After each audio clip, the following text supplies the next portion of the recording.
নমস্কাৰ প্ৰিয় দৰ্শক, আমাৰ চেনেলৰ অন্য এটি ভিডিঅ'লৈ আপোনাক স্বাগতম জনাইছোঁ। প্ৰিয় দৰ্শক, আজি আমি এই ভিডিঅ'ৰ জৰিয়তে জানিব পাৰিম ভাগ্যশালী পুৰুষৰ লক্ষণসমূহৰ বিষয়ে। প্ৰতিটো মানুহৰ দেহৰ গঠন পৃথক পৃথক হয়।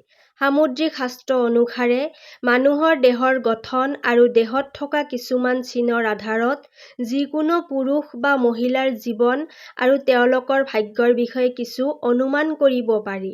দেহৰ কিছুমান চিনে মানুহৰ জীৱনত থকা কিছুমান বিশেষ সৌভাগ্যৰ কথাও জনায়। আজি আমি আপোনালোকক সেইবোৰ চিন আৰু দেহৰ অংশসমূহৰ বিষয়ে ক'বলৈ গৈ আছোঁ, যিবোৰৰ সম্পৰ্ক সঁচাকৈয়ে মানুহৰ জীৱনত ধনৰ সৈতে জড়িত। অৰ্থাৎ আপোনাৰ ভাগ্যত ধনী হোৱা লিখা আছে নে নাই? আজিৰ ভৌতিক জগতত ধনৰ বহুত বেছি প্ৰয়োজন। ধনৰ প্ৰয়োজন সকলোৰে আছে, সেয়া ধনীয়েই হওক বা দুখীয়াই হওক। ধন নাথাকিলে ধৰ্ম কৰাও সম্ভৱ নহয় আৰু কৰ্মও ঠিকমতে কৰিব নোৱাৰি। ধন অবিহনে আমি এজন ভোকাতুৰ মানুহৰ ভোকো নাশ কৰিব নোৱাৰোঁ।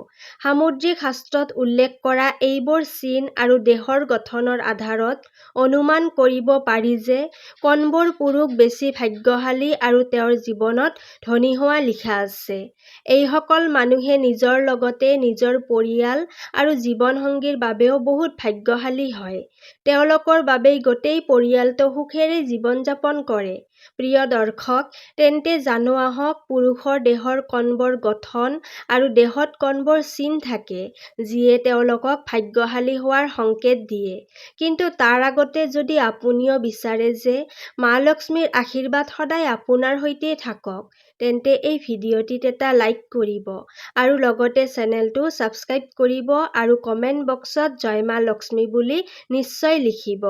নম্বৰ 1, সদ্গুণী সন্তান লাভ। যি ব্যক্তিৰ ঘৰত গুণেৰে ভৰা সদ্গুণী সন্তান জন্ম লয়, তেওঁলোক এজন ভাগ্যশালী পুৰুষতকৈ কম নহয়। শাস্ত্ৰত কোৱা হৈছে যে যি মানুহৰ সন্তান শিক্ষিত আৰু মাক দেউতাকক সন্মান কৰা হয়, তেওঁৰ বুঢ়া বয়স সুখেৰে পাৰ হয়। এনে ব্যক্তিয়ে বৃদ্ধাৱস্থাতো সুখ উপভোগ কৰে আৰু মৃত্যুৰ পিছতো পৰলোকতো শুভফল লাভ কৰে। অৰ্থাৎ যদি সন্তান সৌপুত হয়, তেন্তে ঘৰত ধন সঞ্চয় কৰাৰ বিশেষ প্ৰয়োজন নাথাকে, কিয়নো তেওঁ নিজেই উপাৰ্জন কৰি ধনী হয়। কিন্তু যদি সন্তান কপুত হয়, তেন্তে সঞ্চিত ধনো ধ্বংস হৈ যায়। নম্বৰ 2, সুকন্যা পত্নী লাভ। এজন পুৰুষৰ বাবে সুকন্যা পত্নী পোৱা একেবাৰে ভাগ্যৰ ডাঙৰ চিন। শাস্ত্ৰত কোৱা হৈছে যে যি নাৰী নিজৰ পৰিয়ালৰ মৰ্যাদা ৰাখি কাম কৰে, সেই গৰাকীহে সুকন্যা। যি পুৰুষৰ বিয়া এনে নাৰীৰ সৈতে হয়, তেওঁৰ আয়ু কম হ'লেও তেওঁৰ ঘৰত সদায় ধন সম্পত্তি, সুখ আৰু শান্তি থাকে। আজিৰ সময়ত এজনী ভাল জীৱনসংগী পোৱা বহুত কঠিন হৈ পৰিছে। কলিত যুগৰ এই সময়ত যদি কোনো পুৰুষে সুকন্যা পত্নী লাভ কৰে, তেন্তে তেওঁ প্ৰকৃততে এজন অতি ভাগ্যশালী পুৰুষ। নম্বৰ 3, দেহৰ বিশেষ গঠন। যি পুৰুষৰ পিঠি কাছৰ আকৃতিৰ দৰে হয়, তেওঁলোকক বহুত ধনী আৰু ভাগ্যশালী বুলি গণ্য কৰা হয়। যদি কাৰোবাৰ হাতৰ তলুৱাৰ মাজত তিল থাকে, তেন্তে এনে ব্যক্তিয়ে জীৱনত বাহন, সুখ-সুবিধা আৰু সমাজত ডাঙৰ সন্মান লাভ কৰে। সামুদ্ৰিক শাস্ত্ৰ অনুসাৰে যিসকল পুৰুষৰ বুকু বহল আৰু নাক দীঘল হয়, তেওঁলোকে কম বয়সতেই ডাঙৰ সফলতা লাভ কৰে। আৰু যদি কোনো পুৰুষৰ ভৰিৰ তৰ্জনী আঙুলি বুঢ়া আঙুলিতকৈ ডাঙৰ হয়, তেন্তে তেওঁ এজন ভাল জীৱনসংগী লাভ কৰে। নম্বৰ 4, বুকুত বেছি নোম আৰু আন শুভ চিন। যিসকল পুৰুষৰ বুকুত বেছি নোম থাকে, তেওঁলোকৰ জীৱনত অপাৰ সুখ, সমৃদ্ধি আৰু ধনৰ প্ৰাপ্তি হয়। এনে মানুহ স্বভাৱতেই বহুত সন্তুষ্ট হয় আৰু নিজৰ জীৱন স্বাধীনভাৱে উপভোগ কৰে। যিসকল ব্যক্তিৰ ভৰিত পদ্ম বা ৰথৰ দৰে শুভ চিন থাকে, তেওঁলোকৰ জীৱন সুখেৰে ভৰা হয়। লগতে যিসকল পুৰুষৰ হাতত 6টা আঙুলি থাকে, তেওঁলোক অতি পৰিশ্ৰমী হয়। এই বিশেষ গুণে তেওঁলোকৰ আৰ্থিক জীৱন শক্তিশালী কৰি তোলে। এনে লোকসকলে জীৱনত কেতিয়াও টকাৰ অভাৱত নপৰে। যদি কোনো পুৰুষৰ ভৰি কোমল আৰু ৰঙা হয় আৰু সদায় ঘাম ওলাই নাথাকে, তেন্তে তেওঁ জীৱনত বহুতো বহুতো সুবিধা লাভ কৰে। এনে মানুহে আৰামদায়ক জীৱন-যাপন কৰে। নাম্বাৰ 5, ভৰি আৰু দেহৰ বিশেষ গঠন। যদি কোনো পুৰুষৰ ভৰিৰ আটাইতকৈ সৰু আঙুলি ডাঙৰ আঙুলিতকৈ ডাঙৰ হয়, তেন্তে তেওঁলোক বহুত ধনী হয়। যিসকল পুৰুষৰ কমৰ দীঘল, মোটা আৰু শক্তিশালী হয়, তেওঁলোকৰ ভাগ্য সদায় তেওঁলোকৰ সৈতে থাকে।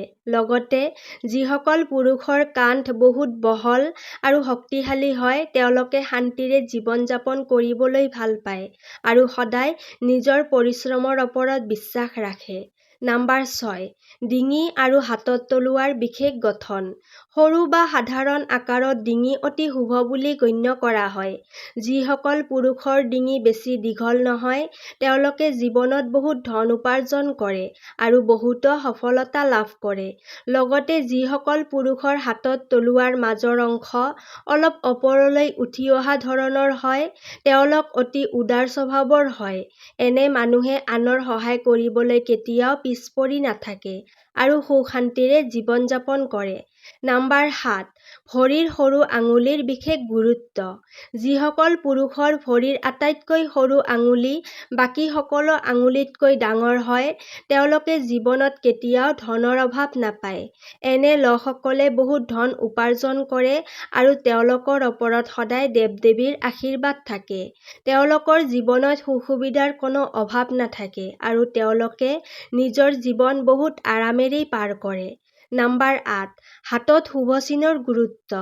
যিসকল পুৰুষৰ হাতত শংখ, চক্ৰ, গদা, ৰথ বা বাণৰ দৰে চিন থাকে, তেওঁলোকে জীৱনত কোনো নহয় কোনো ক্ষেত্ৰত নেতৃত্ব বা শাসন কৰাৰ অধিকাৰ লাভ কৰে। এনে মানুহে মাটি আৰু ঘৰ নিৰ্মাণৰ ক্ষেত্ৰত বহুত সফলতা লাভ কৰে। তেওঁলোকৰ ঘৰত সদায় মা লক্ষ্মীৰ বাস থাকে, যাৰ ফলত তেওঁলোকৰ জীৱন সুখ আৰু সমৃদ্ধিৰে ভৰা হয়। নাম্বাৰ 9, ত্ৰিভুজৰ চিন আৰু ভাগ্যশালী ভৰি। যিসকল পুৰুষৰ হাতত ত্ৰিভুজৰ দৰে চিন থাকে, তেওঁলোকে নিজৰ পৰিয়ালৰ নাম উজ্জ্বল কৰে। এনে মানুহে সুখ-সুবিধাৰে ভৰা জীৱন-যাপন কৰে আৰু তেওঁলোকৰ স্বভাৱো বহুত আনন্দময় হয়, যাৰ বাবে সকলো মানুহে তেওঁলোকৰ ফালে আকৰ্ষিত হয়। এইসকল মানুহে নিজৰ বংশৰ মান-সন্মান বঢ়ায়। তেওঁলোকৰ ঘৰত সদায় মা লক্ষ্মীৰ বাস থাকে আৰু তেওঁলোকৰ ভাগ্যত ৰাজযোগ লিখা থাকে। লগতে যিসকল মানুহৰ ভৰিত তিল থাকে, তেওঁলোক অতি ভাগ্যশালী হয় আৰু ৰজাৰ দৰে জীৱন-যাপন কৰে। এনে লোকসকলে সকলো ধৰণৰ বিলাসিতা উপভোগ কৰে। নাম্বাৰ 10, মূৰ আৰু কপালৰ বিশেষ গঠন। যিসকল পুৰুষৰ মূৰ ঘূৰণীয়া আৰু কপাল বহল হয়, তেওঁলোক যথেষ্ট প্ৰভাৱশালী হয় আৰু নিজৰ পৰিয়ালক সকলো ধৰণৰ সুখ দিবলৈ চেষ্টা কৰে। যিসকল পুৰুষৰ চকু নীলকমলৰ দৰে সুন্দৰ হয় আৰু যিসকলৰ হাত আঁঠুলৈকে দীঘল হয়, তেওঁলোকে গোটেই জীৱনত সুখ উপভোগ কৰে। এনে মানুহৰ হাতত সন্মান আৰু যশ থাকে আৰু তেওঁলোকে যিকোনো কামত হাত দিলে সফলতা লাভ কৰে। নাম্বাৰ 11, সুস্থ শৰীৰ আৰু মন। সুস্থ শৰীৰ আৰু মন থকাটো ভাল ভাগ্যৰ আটাইতকৈ ডাঙৰ চিন। শাস্ত্ৰত কোৱা হৈছে যে ভাগ্যশালী হোৱাৰ প্ৰথম লক্ষণ হৈছে মানুহৰ শৰীৰ সদায় সুস্থ থকা। কিয়নো নিৰোগী দেহতেহে জীৱনৰ অসীম সুখ থাকে। যদি কোনো মানুহ সদায় অসুস্থ থাকে, তেন্তে তেওঁ নে ধন উপাৰ্জন কৰিব পাৰে, নে নিজৰ ধন-সম্পত্তিৰ আনন্দ উপভোগ কৰিব পাৰে। যিসকলৰ শৰীৰ সদায় সুস্থ থাকে, তেওঁলোকে নিজকে অত্যন্তই ভাগ্যশালী বুলি গণ্য কৰা উচিত। নাম্বাৰ 12, স্থায়ী আয় ভাগ্যশালী হোৱাৰ চিন। স্থায়ী আয়কো ভাগ্যশালী হোৱাৰ এক ডাঙৰ সংকেত বুলি ধৰা হয়। যদি আপোনাৰ জীৱনত হঠাতে কোনো উপায়ে বহুত ধন আহে আৰু তাৰ ফলত আপোনাৰ স্থায়ী আয় সৃষ্টি হয়, তেন্তে বুজি ল'ব লাগিব যে মা লক্ষ্মীৰ কৃপা আপোনাৰ ওপৰত আছে। কিন্তু যিসকল মানুহৰ হাতলৈ ধন আহে কিন্তু ধৰি ৰাখিব নোৱাৰে, তেওঁলোকে বুজিব লাগে যে তেওঁলোক প্ৰকৃততে ভাগ্যশালী নহয়। ইয়াৰ কাৰণ হ'ব পাৰে যে তেওঁলোকে কিছুমান ভুল কাম কৰিছে, যাৰ বাবে মা লক্ষ্মী তেওঁলোকৰ ওপৰত অসন্তুষ্ট হৈছে। যদি আপুনি সঘনাই চাকৰি সলনি কৰিবলগীয়া হয়, তেন্তে এইটোও এটা সংকেত হিচাপে ল'ব পাৰি যে আপোনাৰ পৰা কিবা ভুল হৈছে। সেইকাৰণে আপোনাৰ কামত বাধা আহি আছে আৰু মা লক্ষ্মী আপোনাৰ ওপৰত সন্তুষ্ট নহয়। প্ৰিয় দৰ্শক, যদি আমাৰ এই তথ্যসমূহ আপোনালোকৰ ভাল লাগিছে, তেন্তে ভিডিঅ'টিত এটা লাইক কৰিব আৰু আগন্তুক এই ধৰণৰ জ্ঞানবৰ্ধক ভিডিঅ' চাবৰ বাবে আমাৰ চেনেলটো ছাবস্ক্ৰাইব কৰিবলৈ নাপাহৰিব। তেতিয়াহ'লে আজিলৈ ইয়াতেই সামৰিছোঁ। কাইলৈ পুনৰ লগ পাম আন এটি ভিডিঅ'ৰ সৈতে। ধন্যবাদ।